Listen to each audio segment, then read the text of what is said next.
CD 2.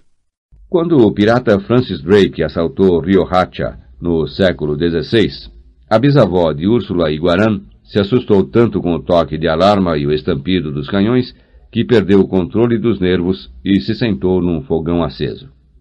As queimaduras converteram-na numa esposa inútil para toda a vida. Não podia sentar-se a não ser de lado, acomodada em almofadas, e seu andar deve ter ficado muito estranho, porque nunca voltou a caminhar em público. Renunciou a todo tipo de hábitos sociais, obcecada pela ideia de que o seu corpo desprendia um cheiro de coisa chamuscada. A madrugada a surpreendia no quintal, sem se atrever a dormir, porque sonhava que os ingleses, com seus ferozes cães de fila, entravam pela janela do quarto e a submetiam a vergonhosas torturas com ferros em brasa. Seu marido, um comerciante aragonês com quem tinha 2 filhos, gastou metade da loja em remédios e divertimentos, procurando a maneira de aliviar os seus terrores.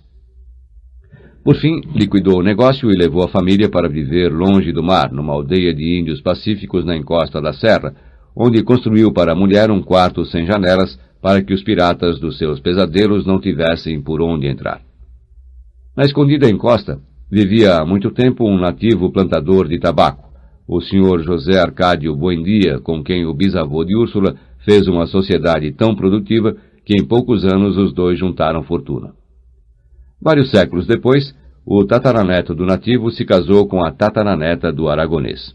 Por isso, cada vez que Úrsula subia pelas paredes com as loucuras do marido, pulava por cima de 300 anos de coincidências e maldizia a hora em que Francis Drake assaltou Riohacha. Era um mero recurso de desabafo, porque na verdade estavam ligados até a morte por um vínculo mais sólido que o amor, uma dor comum de consciência. Eram primos entre si, tinham crescido juntos na antiga encosta que os antepassados de ambos haviam transformado com o trabalho e os bons costumes num dos melhores povoados da província. Apesar do casamento deles ser previsível desde que vieram ao mundo, quando expressaram a vontade de se casar, os próprios parentes tentaram impedir. Tinham medo de que aqueles saudáveis fins de 2 raças secularmente entrecruzadas passassem pela vergonha de engendrar lagartos.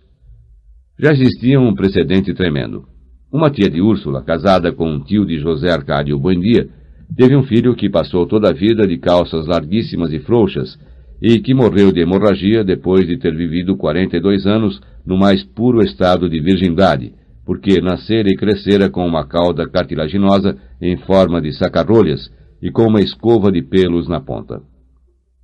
Um rabo de porco que nunca deixou ser visto por nenhuma mulher e que lhe custou a vida quando um açougueiro amigo lhe fez o favor de cortá-lo com a machadinha de retalhar.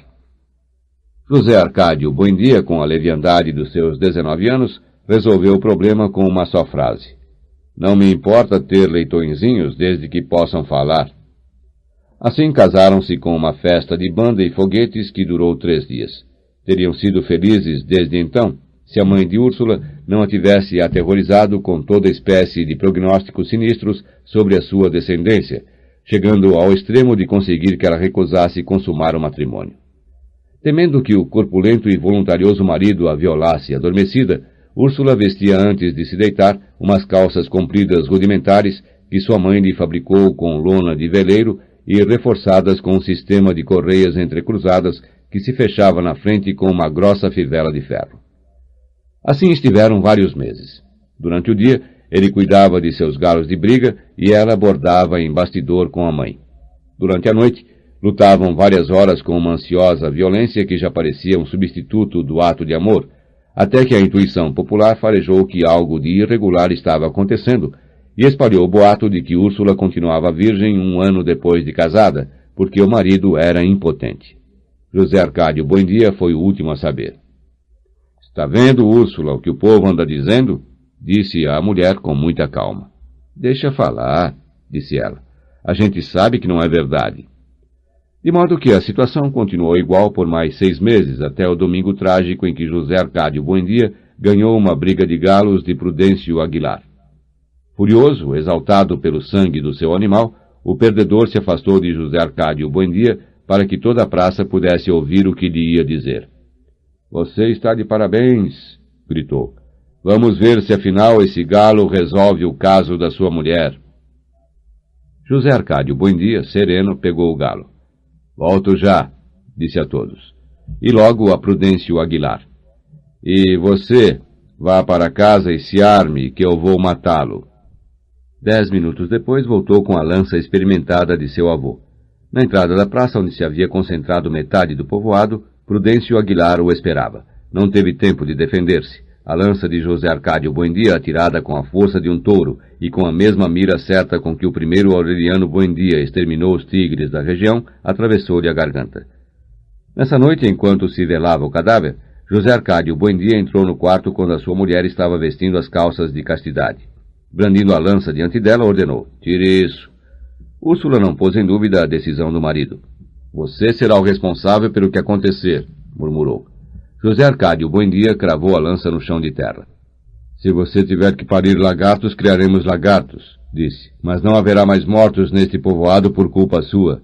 Era uma bela noite de junho, fresca e com lua, e estiveram acordados e brincando na cama até o amanhecer, indiferentes ao vento que passava pelo quarto carregado com o pranto dos parentes de Prudêncio Aguilar.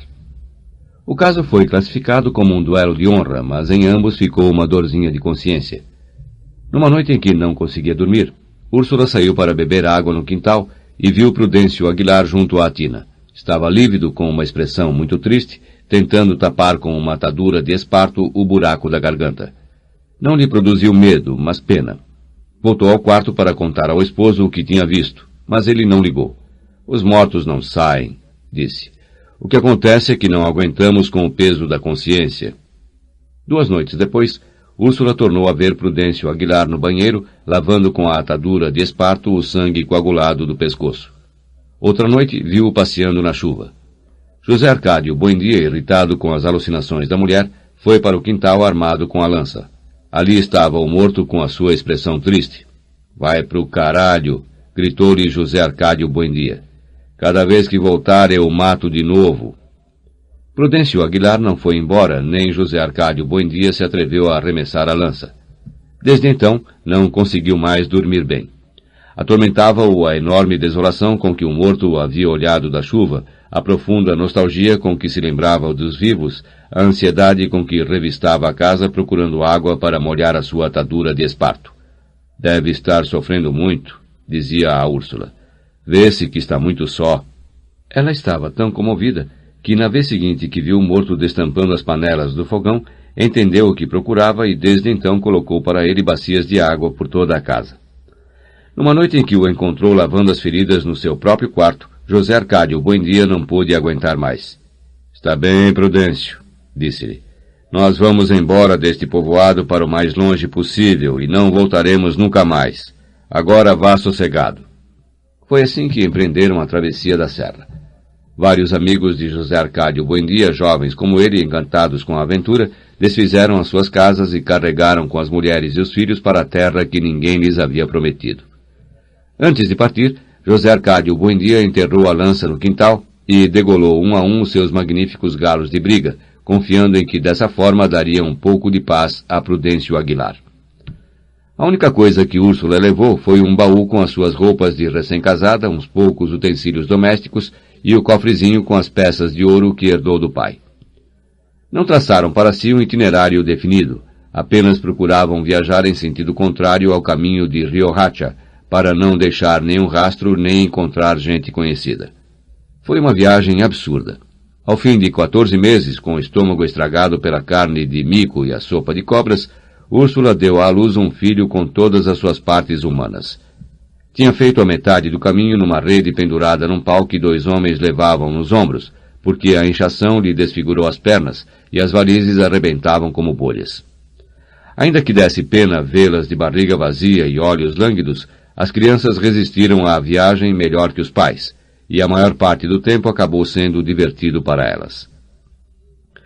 Certa manhã, depois de quase 2 anos de travessia, foram eles os primeiros mortais que viram a vertente ocidental da serra. Do cume nublado, contemplaram a imensa planície aquática do Grande Pântano, espraiada até o outro lado do mundo. Mas nunca encontraram o mar. Certa noite, depois de andarem vários meses perdidos entre os charcos, já longe dos últimos índios que haviam encontrado no caminho, acamparam às margens de um rio pedregoso cujas águas pareciam uma torrente de vidro gelado. Anos depois, durante a Segunda Guerra Civil, o coronel Aureliano Buendia tentou seguir aquela mesma rota para apanhar Riohacha de surpresa, e aos 6 dias de viagem compreendeu que era uma loucura. Entretanto, na noite em que acamparam junto ao rio, as hostes de seu pai tinham aspecto de náufragos sem escapatória, mas o seu número tinha aumentado durante a travessia, e todos estavam dispostos, e conseguiram, a morrer de velhice. José Arcádio Buendia sonhou essa noite que naquele lugar se levantava uma cidade ruidosa, com casas de paredes de espelhos. Perguntou que cidade era aquela, e lhe responderam com um nome que nunca tinha ouvido, que não possuía significado algum, mas que teve no sonho uma ressonância sobrenatural. Macondo. No dia seguinte convenceu os seus homens de que nunca encontrariam o mar. Ordenou-lhes derrubar as árvores para fazer uma clareira junto ao rio, no lugar mais fresco das margens, e ali fundaram a aldeia. José Arcádio Buendia não conseguiu decifrar o sonho das casas com paredes de espelhos até o dia em que conheceu o gelo. Então acreditou entender o seu profundo significado. Pensou que num futuro próximo poderiam fabricar blocos de gelo em grande escala, a partir de um material tão cotidiano como a água, e construir com eles as novas casas da aldeia. Macondo deixaria de ser um lugar ardente, cujas dobradiças e aldrabas se torciam de calor, para converter-se numa cidade invernal. Se não perseverou nas suas tentativas de construir uma fábrica de gelo, foi porque no momento estava positivamente entusiasmado com a educação dos filhos, especialmente a de Aureliano, que havia revelado desde o primeiro momento uma rara intuição alquímica.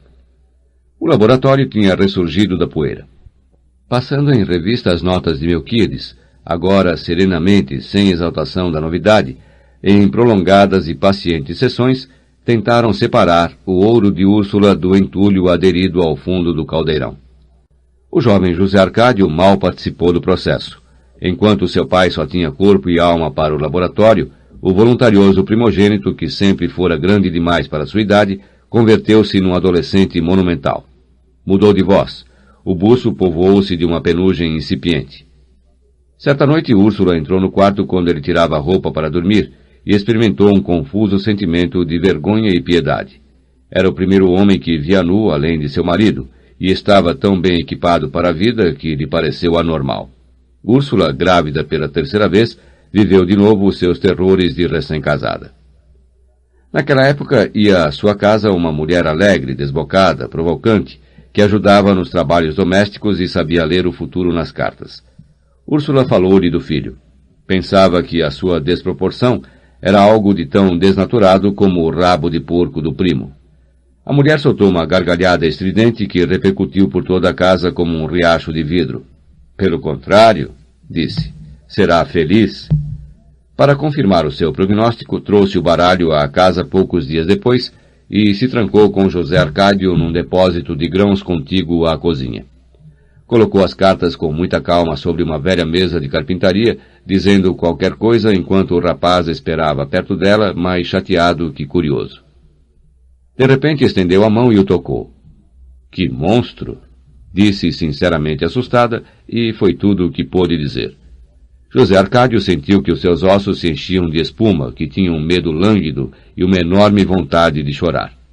A mulher não lhe fez nenhuma insinuação, mas José Arcádio a continuou procurando toda a noite no cheiro de fumaça que ela tinha nas axilas e que lhe ficou metido debaixo da pele.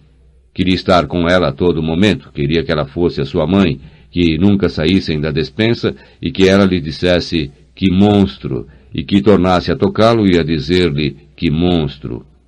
Um dia não pôde suportar mais e foi procurá-la em sua casa. Fez uma visita formal, incompreensível, sentado na sala sem pronunciar uma palavra. Naquele momento não a desejou. Achava-a diferente, inteiramente alheia à imagem que inspirava o seu perfume, como se fosse outra. Tomou o café e abandonou a casa deprimido. Nessa noite, no espanto da insônia, tornou a desejá-la com uma ansiedade brutal, mas então não a queria como era na despensa, mas como havia sido naquela tarde. Dias depois, de um modo intempestivo, a mulher o chamou à sua casa, onde estava sozinha com a mãe, e o fez entrar no quarto com o pretexto de ensinar-lhe um truque de baralho. Então o tocou com tanta liberdade que ele sofreu uma desilusão depois do estremecimento inicial, e experimentou mais medo que prazer. Ela lhe pediu que nessa noite fosse procurá-la. Ele concordou para sair da situação, sabendo que não seria capaz de ir. Mas de noite, na cama ardente, compreendeu que tinha de ir procurá-la, ainda que não fosse capaz. Vestiu-se às tontas, ouvindo na escuridão a repousada respiração do irmão, a tosse seca do pai no quarto vizinho, a asma das galinhas no quintal, o zumbido dos mosquitos, o bumbo do seu coração e o desmesurado bulício do mundo em que não tinha reparado até então, e saiu para a rua adormecida. Desejava de todo o coração que a porta estivesse trancada e não simplesmente encostada, como ela lhe havia prometido. Mas estava aberta. Empurrou-a com a ponta dos dedos e as dobradiças soltaram um gemido lúgubre e articulado que teve uma ressonância gelada nas suas entranhas. Desde o momento em que entrou, meio de lado e tratando de não fazer barulho, sentiu o cheiro. Ainda estava na saleta onde os 3 irmãos da mulher penduravam as redes em posições que ele ignorava e que não podia determinar nas trevas, de modo que lhe faltava atravessá-las às cegas, empurrar a porta do quarto e orientar-se ali de maneira que não fosse se enganar de cama. Conseguiu. Tropeçou com os punhos das redes, que estavam mais baixas do que ele supusera, e um homem que roncava até então mexeu-se no sonho e disse com uma espécie de desilusão: "Era quarta-feira." Quando empurrou a porta do quarto, não pôde impedir que ela roçasse o desnível do chão. De repente, na escuridão absoluta, entendeu com uma irremediável nostalgia que estava completamente desorientado. Na estreita peça dormiam a mãe, outra filha com o marido e 2 crianças, e a mulher que talvez não o esperasse. Teria podido se guiar pelo cheiro, se o cheiro não andasse em toda a casa, tão enganoso e ao mesmo tempo tão definido como tinha estado sempre na sua pele. Permaneceu imóvel um longo momento, perguntando-se assombrado como tinha feito para chegar a esse abismo de desamparo, quando uma mão com todos os dedos estendidos que tateava nas trevas tropeçou-lhe na cara. Não se surpreendeu, porque sem saber tinha estado esperando por isso. Confiou-se então àquela mão e, num terrível estado de esgotamento, deixou-se levar até um lugar sem formas, onde lhe tiraram a roupa e o trabalharam como a um saco de batatas, e o viraram para o avesso e para o direito, numa escuridão insondável em que lhe sobravam os braços e onde já não cheirava mais a mulher, mas a amoníaco, e onde tentava se lembrar do rosto dela e topava com o rosto de Úrsula, confusamente consciente de que estava fazendo algo que desde há muito desejava que se pudesse fazer, mas que nunca havia imaginado que realmente se pudesse fazer, sem saber como estava fazendo, porque não sabia onde estavam os pés e onde a cabeça, nem os pés de quem, nem a cabeça de quem, e sentindo que não podia aguentar mais o ruído glacial dos seus rins e o ar do seu intestino, e o medo e a ânsia aturdida de fugir e ao mesmo tempo de ficar para sempre naquele silêncio exasperado e naquela solidão terrível. Chamava-se Pilar Ternera. Fizera parte do êxodo que culminou com a fundação de Macondo, arrastada pela sua família para separá-la do homem que a tinha violado aos 14 anos e que ia continuar amando até aos 22, mas que nunca se decidira a tornar pública a situação, porque tinha outro compromisso. Prometera segui-la até ao fim do mundo, porém mais tarde, quando tivesse arrumado as coisas. E ela se cansou de esperar, identificando-o sempre com os homens altos e baixos, louros e morenos, que as cartas lhe prometiam pelos caminhos da terra e pelos caminhos do mar, para dentro de 3 dias, 3 meses ou 3 anos. Tinha perdido na espera a força das coxas, a dureza dos seios, o hábito da ternura, mas conservava intacta a loucura do coração. Transtornado por aquele brinquedo prodigioso, José Arcádio seguia suas pegadas todas as noites através do labirinto do quarto. Certa ocasião, encontrou a porta trancada e tocou várias vezes, sabendo que, se tinha tido a ousadia de tocar a primeira vez, tinha que tocar até a última, e ao fim de uma espera interminável, ela lhe abriu a porta. Durante o dia, caindo de sono, gozava em segredo as lembranças da noite anterior. Mas quando ela entrava em casa, alegre, indiferente, desbocada, ele não tinha que fazer nenhum esforço para dissimular a sua atenção, porque aquela mulher, cujo riso explosivo espantava os pombos, não tinha nada que ver com o poder invisível que o ensinava a respirar para dentro e a controlar as batidas do coração, e que lhe havia permitido entender por que os homens têm medo da morte. Estava tão ensimesmado que nem sequer compreendeu a alegria de todos quando seu pai e seu irmão alvoroçaram a casa com a notícia de que haviam conseguido atingir o entulho metálico e separar o ouro de Úrsula. Com efeito, depois de complicados e perseverantes lances, tinham conseguido. Úrsula estava feliz e até deu graças a Deus pela invenção da alquimia, enquanto as gentes da aldeia se espremiam no laboratório e lhes servia doce de goiaba com biscoitinhos para celebrar o prodígio, e José Arcádio Buendia os deixava ver o crisol com o ouro resgatado como se acabasse de inventá-lo. De tanto mostrá-lo, terminou diante de seu filho mais velho, que nos últimos tempos mal aparecia pelo laboratório.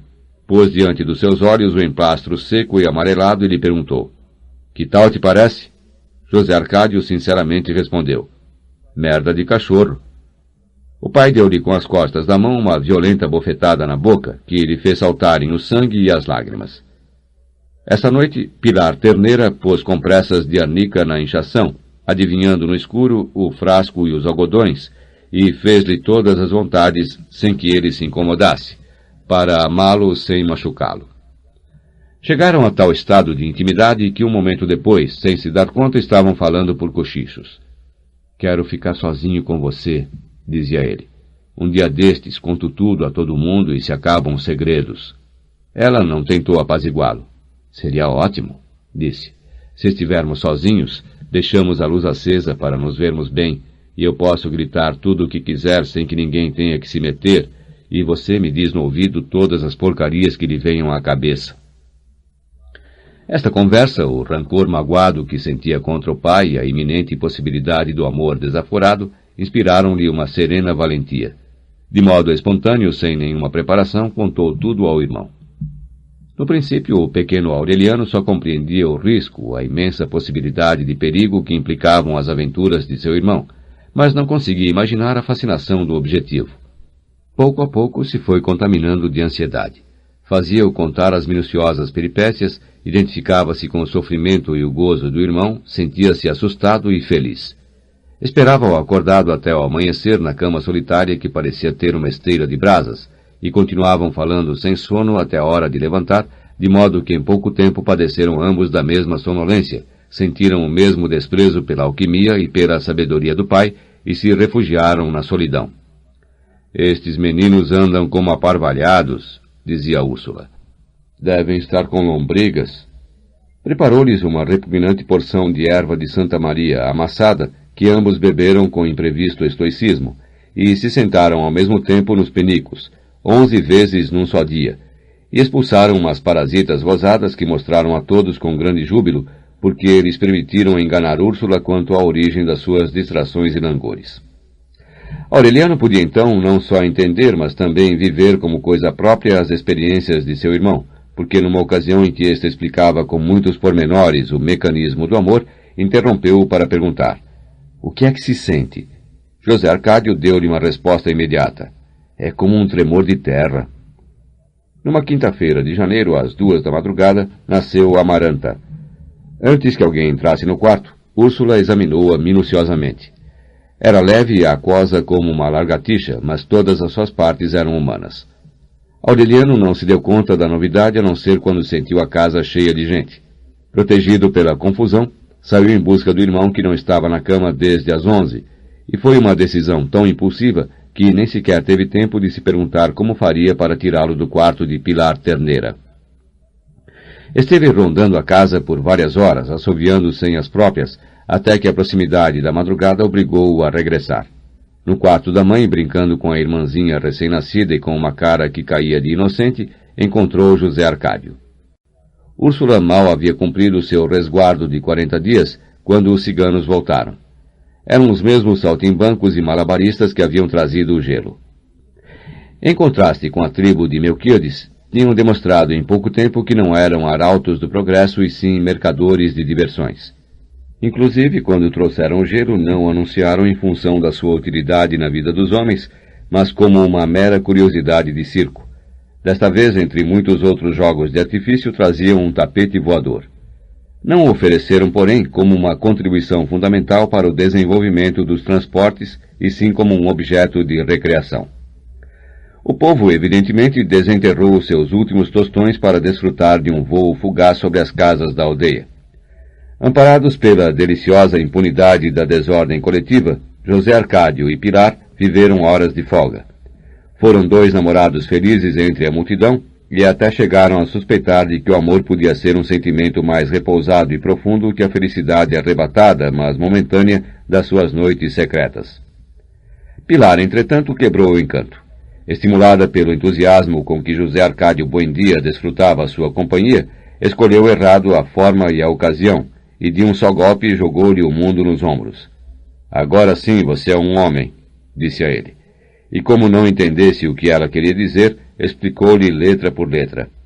"Você vai ser pai." José Arcádio não se atreveu a sair de casa durante vários dias. Bastava escutar a gargalhada trepidante de Pilar na cozinha para se esconder correndo no laboratório, onde os aparelhos de alquimia tinham revivido com a bênção de Úrsula. José Arcádio Buendia recebeu com alvoroço o filho extraviado e iniciou-o na busca da pedra filosofal que tinha, por fim, empreendido. Uma tarde, os rapazes se entusiasmaram com o tapete voador que passou veloz ao nível da janela do laboratório, levando o cigano condutor e várias crianças da aldeia, que faziam alegres cumprimentos com a mão, e José Arcádio Buendia nem sequer olhou. "Deixem que sonhem", disse. "Nós voaremos melhor que eles, com recursos mais científicos que essa miserável colcha." Apesar do seu fingido interesse, José Arcádio nunca entendeu os poderes do ovo filosófico, que simplesmente lhe parecia um frasco mal feito. Não conseguia fugir da preocupação. Perdeu o apetite e o sono, sucumbiu ao mau humor igual ao pai diante do fracasso de alguma das suas empresas. E foi tal o seu transtorno que o próprio José Arcádio Buendia o liberou dos deveres no laboratório, achando que ele tinha levado a sério demais a alquimia. Aureliano, evidentemente, percebeu que a aflição do irmão não tinha origem na busca da pedra filosofal, mas não lhe conseguiu arrancar nenhuma confidência. Tinha perdido a sua antiga espontaneidade. De cúmplice e comunicativo, fez-se hermético e hostil. Ansioso de solidão, picado por um virulento rancor contra o mundo, certa noite abandonou a cama como de costume, mas em vez de ir à casa de Pilar Terneira, perdeu-se no tumulto da feira. Depois de perambular por toda espécie de máquinas de diversão sem se interessar por nenhuma, fixou-se em algo que não estava no jogo. Uma cigana muito jovem, quase uma garota afogada em miçangas, a mulher mais bela que José Arcádio tinha visto na vida. Estava entre a multidão que presenciava o triste espetáculo do homem que se transformara em víbora por desobedecer aos pais. José Arcádio não prestou atenção. Enquanto se desenrolava o triste interrogatório do homem víbora, tinha aberto caminho entre a multidão até a primeira fila, onde se encontrava a cigana, e tinha se detido atrás dela. Apertou-se contra suas costas. A moça tentou se afastar, mas José Arcádio se apertou com mais força contra suas costas. Então ela o sentiu. Ficou imóvel contra ele, tremendo de surpresa e pavor, sem poder acreditar na evidência, e por fim voltou a cabeça e olhou para ele com um sorriso trêmulo. Nesse instante, dois ciganos meteram o homem víbora na jaula e o levaram para o interior da tenda. O cigano que dirigia o espetáculo anunciou: "E agora, senhoras e senhores, vamos apresentar a prova terrível da mulher que terá que ser decapitada todas as noites a esta hora durante 150 anos, como castigo por ter visto o que não devia." José Arcádio e a moça não presenciaram a decapitação. Foram à barraca dela, onde se beijaram com uma ansiedade desesperada enquanto iam tirando a roupa. A cigana se desfez das suas camisetas superpostas, das suas numerosas anáguas de renda engomada, do seu inútil espartilho de arame, da sua carga de miçangas, e ficou praticamente reduzida a nada. Era uma ranzinha lânguida, de seios incipientes e pernas tão finas que não ganhavam em diâmetro aos braços de José Arcádio, mas tinha uma decisão e um calor que compensavam a sua fragilidade. Entretanto, José Arcádio não podia corresponder, porque estavam numa espécie de tenda pública, por onde os ciganos passavam com seus instrumentos de circo e arrumavam as suas coisas, e até se demoravam junto à cama para jogar uma partida de dados. A lâmpada pendurada no mastro central iluminava todo o âmbito. Numa pausa das carícias, José Arcádio estirou-se nu na cama sem saber o que fazer, enquanto a moça tratava de excitá-lo. Uma cigana de carnes esplêndidas entrou pouco depois, acompanhada de um homem que não fazia parte da farândola, mas que tampouco era da aldeia, e ambos começaram a despir-se diante da cama.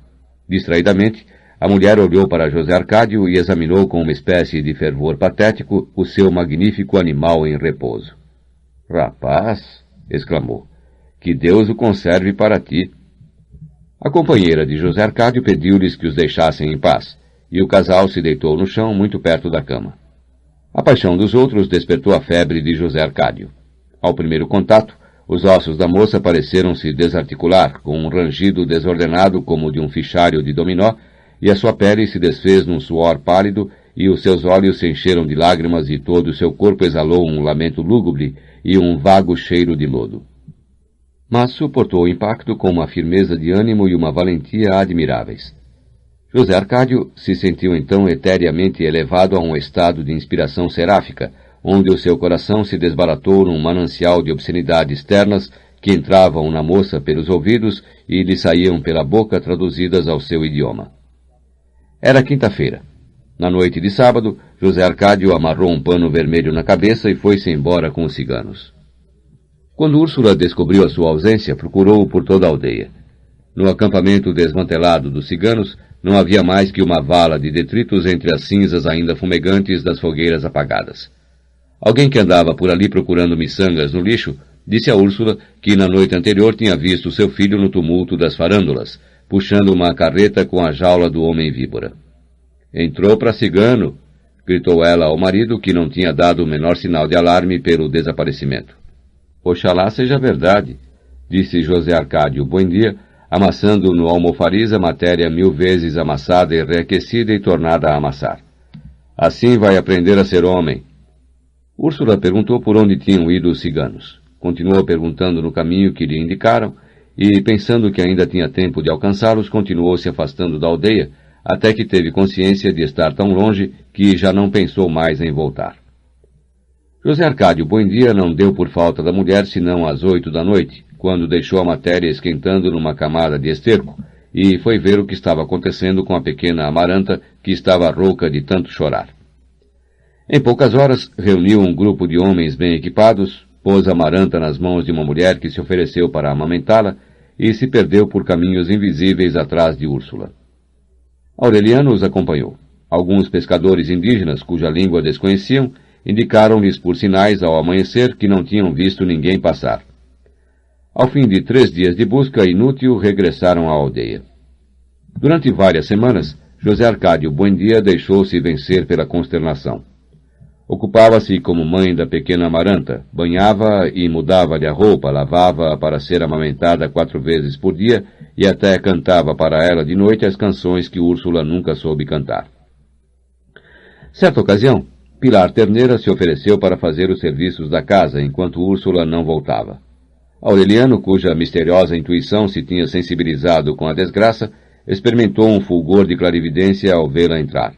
Então soube que, de algum modo inexplicável, era dela a culpa da fuga do irmão e a consequente desaparição da mãe, e a perseguiu de tal maneira, com uma calada e implacável hostilidade, que a mulher não voltou mais à casa. O tempo pôs as coisas no lugar. José Arcádio Buendia e seu filho viram-se outra vez no laboratório, sacudindo a poeira, botando fogo no alambique, entregues uma vez mais à paciente manipulação da matéria adormecida há vários meses na sua camada de esterco. Até Amaranta, deitada num cestinho de vime, observava com curiosidade o absorvente trabalho do pai e do irmão, no quartinho rarefeito pelos vapores do mercúrio. A certa altura, meses depois da partida de Úrsula, começaram a acontecer coisas estranhas. Um frasco vazio que durante muito tempo esteve esquecido no armário, fez-se tão pesado que foi impossível movê-lo. Uma chaleira d'água colocada na mesa de trabalho ferveu sem fogo durante meia hora, até evaporar-se a água por completo. José Arcádio Buendia e seu filho observavam aqueles fenômenos com assustado alvoroço, sem conseguir explicá-los, mas interpretando-os como anúncios da matéria. Um dia, o cestinho de Amaranta começou a se mover com impulso próprio e deu uma volta completa no quarto diante da consternação de Aureliano, que se apressou em detê-lo. Mas seu pai não se alterou, pôs o cestinho no lugar e amarrou-o na perna de uma mesa, convencido de que o acontecimento esperado era iminente. Foi esta a ocasião em que Aureliano ouviu-o dizer: Se você não teme Deus, tema os metais. De repente, quase 5 meses depois do seu desaparecimento, Úrsula voltou. Chegou exaltada, rejuvenescida, com roupas novas, de um estilo desconhecido na aldeia. José Arcádio Buendia mal pôde resistir ao impacto. Era isto, gritava. Eu sabia que ia acontecer. E acreditava mesmo nisto porque nas suas concentrações, enquanto manipulava a matéria, rogava do fundo do seu coração que o prodígio esperado não fosse a descoberta da pedra filosofal, nem a liberação do sopro que faz viverem os metais, nem a faculdade de transformar em ouro as dobradiças e fechaduras da casa, mas o que agora tinha acontecido, a volta de Úrsula. Mas ela não compartilhava do seu alvoroço. Deu-lhe um beijo convencional, como se não tivesse estado ausente mais de 1 hora, e lhe disse: chega aqui na porta. José Arcádio Buendia levou muito tempo para se restabelecer da perplexidade quando saiu na rua e viu a multidão. Não eram ciganos. Eram homens e mulheres como ele, de cabelos lisos e pele parda, que falavam a sua mesma língua e se lamentavam das mesmas dores. Traziam mulas carregadas de coisas de comer, carroças de bois com móveis e utensílios domésticos, puros e simples acessórios terrestres postos à venda sem estardalhaço pelos mercadores da realidade cotidiana. Vinham do outro lado do pântano, de apenas 2 dias de viagem, onde existiam povoados que recebiam o correio todos os meses e conheciam as máquinas do bem-estar. Úrsula não tinha alcançado os ciganos, mas encontrara a rota que seu marido não tinha podido descobrir na sua frustrada busca das grandes invenções.